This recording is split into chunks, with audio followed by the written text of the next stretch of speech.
तो मेरे पास है Oppo A5 और सेम होता है Realme 2। तो ये मोबाइल कबाड़ी वाले ने 30 रुपये में ख़रीदा और मेरे गांव के एक छपरी लड़के ने 200 में उसके पास से ख़रीदा। अब कबाड़ी वाले को फ़ायदा हो गया 170 रुपये का, और इसने 200 रुपये में ख़रीद के मेरे पास लाया कि इसमें मोबाइल तो ऑन है लेकिन ये टच काम नहीं कर रहा है। मगर ये अभी फ़िलहाल ये रिस्टार्ट हो रहा है, और रिस्टार्ट किसके कारण हो रहा है वो भी मैं बताऊँगा, क्योंकि जनरल ये प्रॉब्लम टच के अगर कनेक्शन कहीं अगर शॉर्ट अगर रहे तब रिस्टार्ट की प्रॉब्लम आती है। अभी ऐसा नहीं कि रिस्टार्ट हो रहा है, ये अभी कैमरे के सामने ऑन होने के लिए शर्मा रहा है।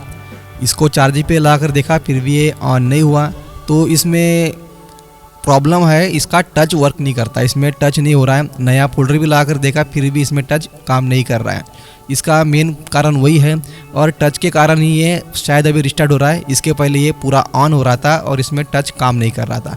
तो इसको मैं फटाफट से खोल कर इसको देखूँगा और इसमें क्या तकलीफ़ है ये देखने वाला हूँ मैं।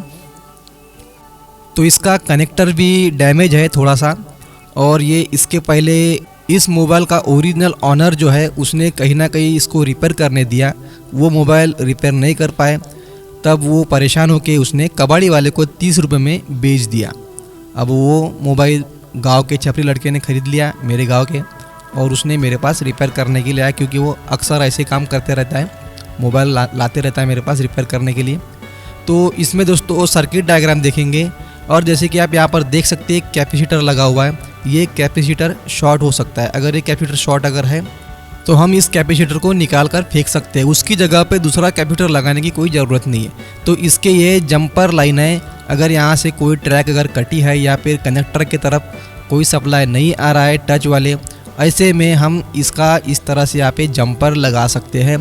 तो यहाँ पर दोस्तों हमें रजिस्टेंस चेक करना है, और ये जो रेड लाइन जो दिख रही है यहाँ पर 1.8 वोल्ट आएगा टच के लिए, टच वर्किंग करने के लिए उसके लिए वोल्ट लगेगा, वो आएगा 1.8 वोल्ट, जो कि रेड लाइन दिख रही है आपको वो, और वो आएंगी PMI 632 IC से।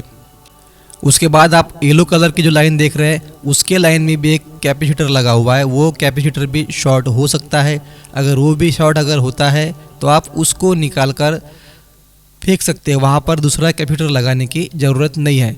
तो यहाँ से दोस्तों अगर ट्रैक कटी है तो आप येलो लाइन के कैपेसिटर देख सकते हैं, वहाँ से आप एक जंपर लगा के डायरेक्ट कनेक्टर के ऊपर लगा सकते हैं, जैसे कि डायग्राम में दिखाया गया है। तो उसके बाद दोस्तों मैं क्या करूँगा, इसके सभी सप्लाई को चेक करूँगा, जहाँ जहाँ पे हमने सर्किट डायग्राम देखा है उसके हिसाब से हम यहाँ पे रेजिस्टेंस चेक करेंगे, और मल्टीमीटर से पता करेंगे कि कहीं कोई ट्रैक तो कटी नहीं है। किसी ट्रैक के ऊपर अगर रेजिस्टेंस नहीं आएगा तो वो ट्रैक ख़राब है ये समझना है हमें, और फिर उसके ऊपर हमें जंपर लगाना है।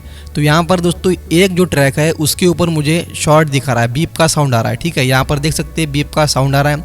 उसके बाद दोस्तों यहाँ पर जैसे कि ये कैपेसिटर था, इस कैपेसिटर लाइन जो है उसमें कभी रेजिस्टेंस दिखाता है कभी नहीं दिखाता, यानी पूरी तरह से खाली है समझ लो। वो ट्रैक उस ट्रैक को खाली दिखा रहा है, कभी दिखाता है कभी नहीं दिखाता है। ये वाली जो ट्रैक है मैंने अभी सुई रखा है, ये वाली ट्रैक, ये ट्रैक कभी कभी खाली दिखाता है, ठीक है, इसमें कभी आता है रेजिस्टेंस कभी नहीं आता। इसका मतलब ये मदरबोर्ड में से ट्रैक को छोड़ पकड़ कर रहा है, छोड़ रहा है फिर पकड़ रहा है। अगर यहाँ पर जैसे 2 ट्रैक अगर है तो 2 ट्रैक आपको जंपर लगाने के लिए आसान जाएगा, बाकी के ट्रैक जो है सारे के सारे CPU से निकलते हैं, सभी ट्रैक CPU से निकलती हैं। और यहाँ पर आप देख सकते हैं ये जो कैपेसिटर है, ये कैपेसिटर की जगह पे किसी बंदे ने जो पहले जब उसने किसी के पास रिपेयर करने दिया उसने वहाँ पर एक रजिस्टेंस लगा दिया, 0 वैल्यू का रजिस्टर है यहाँ पर लगा हुआ, आप देख सकते हैं ये वाला रजिस्टर, और ये रजिस्टर के कारण ये शॉर्ट हो रहा है। ये पॉइंट जो है ये सप्लाई शॉर्ट हो रहा है।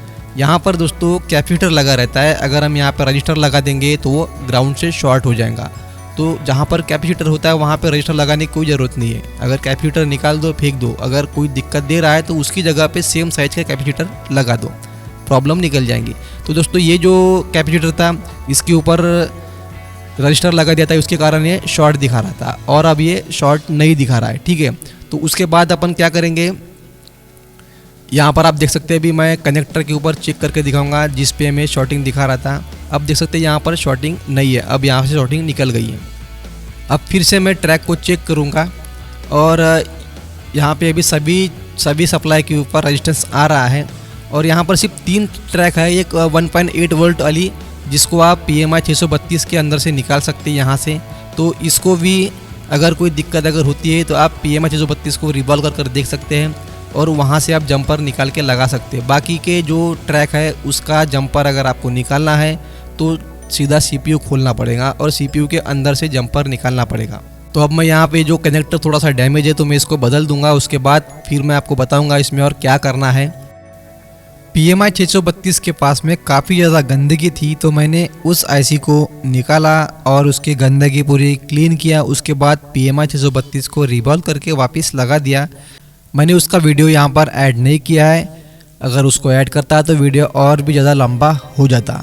तो डिस्प्ले कनेक्टर सोल्डर हो गया है और सोल्डर होने के बाद सभी के सभी पिन सोल्डर प्रॉपर है कि नहीं है मदरबोर्ड से ये चेक करना है और मल्टीमीटर से भी चेक कर लेना। ये सब काम दोस्तों अगर आपके पास माइक्रोस्कोप होगा तो देखने में आसानी जाएंगी, बाकी ऐसे देखने में नहीं आएगा। ये इसके पॉइंट जो है सोल्डर हुए कि नहीं हुए ये नहीं दिखेगा। तो दोस्तों इसका डिस्प्ले कनेक्टर है, अच्छे से मैं इसको सोल्डर कर रहा हूँ और सोल्डर करने के बाद मल्टीमीटर से चेक कर लेना है कि सभी के सभी पॉइंट मदरबोर्ड से सोल्डर हुए या नहीं हुए। उसके बाद दोस्तों एक इसमें एक सप्लाई टूटा हुआ था, यहाँ पर आप देख सकते हैं।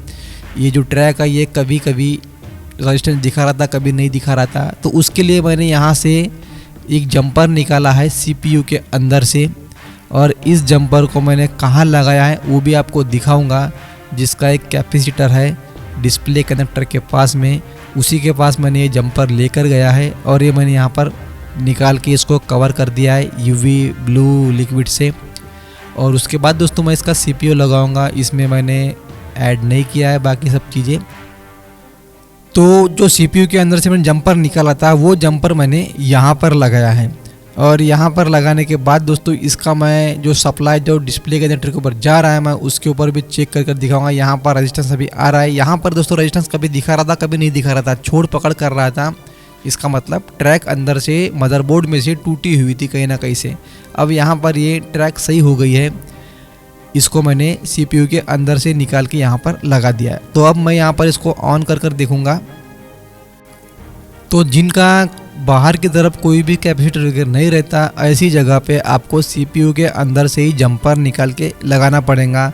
सबसे बारीक से बारीक जंपर इसमें लगाना पड़ता है। और यहाँ पर दोस्तों ये टच अभी काम कर रहा है, डिस्प्ले के ऊपर हल्की सी एक लाइन है लेकिन उससे कोई फ़र्क नहीं पड़ता और इसका टच अभी अच्छे से काम कर रहा है। और ये Oppo A5 मॉडल है, Realme 2 भी बिल्कुल सेम होता है। अगर टच में अगर ऐसी कोई दिक्कत अगर आती है और जिसका सप्लाई CPU के अंदर से आ रहा है तो आप डायरेक्ट CPU के अंदर से उसका जंपर निकाल के प्रॉब्लम निकाल सकते हो। जानकारी अच्छी लगी तो वीडियो को लाइक कर देना और चैनल पर अगर आप नए हो तो सब्सक्राइब जरूर कर देना और हमारे फेसबुक पेज को भी फॉलो जरूर कर देना। तो मिलते हैं दोस्तों ऐसी किसी नई वीडियो के साथ, तब तक के जय हिंद जय भारत।